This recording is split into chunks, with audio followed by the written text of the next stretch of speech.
یہاں دو سوال کیے گئے ہیں۔ ایک سوال، کیا کسی شافعی امام کی اقتداء میں کوئی حنفی غائبانہ نماز جنازہ ادا کر سکتا ہے؟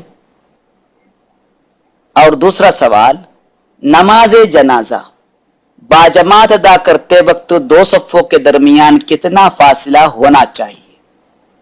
ان دو سوالوں میں جہاں تک پہلے سوال کی بات ہے اس کا تعلق حنفی فقہ سے ہے، شافعی فقہ سے نہیں ہے، اس لیے اس سلسلے میں کسی حنفی مفتی سے سوال کیا جائے۔ اور دوسرا سوال نماز جنازے کی صفوں کے درمیان کے فاصلے کے سلسلے میں تھا، دو صفوں کے درمیان کتنا فاصلہ ہونا چاہیے؟ جی بہت اچھا سوال ہے، سن لیجئے، کوئی بھی نماز ہو اس کی صفوں کے درمیان 3 ہاتھ کا فاصلہ ہونا چاہیے۔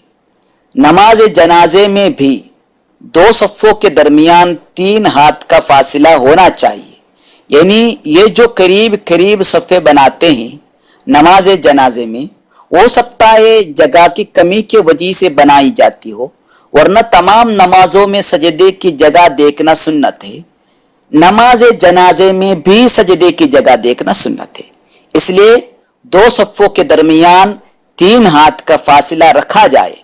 ہاں اگر 3 ہاتھ کا فاصلہ نہیں رکھا گیا ہو تب بھی نماز ہو جائے گی، یعنی نماز کی صحت میں کوئی فرق نہیں آئے گا۔ واللہ ورسولہ عالم۔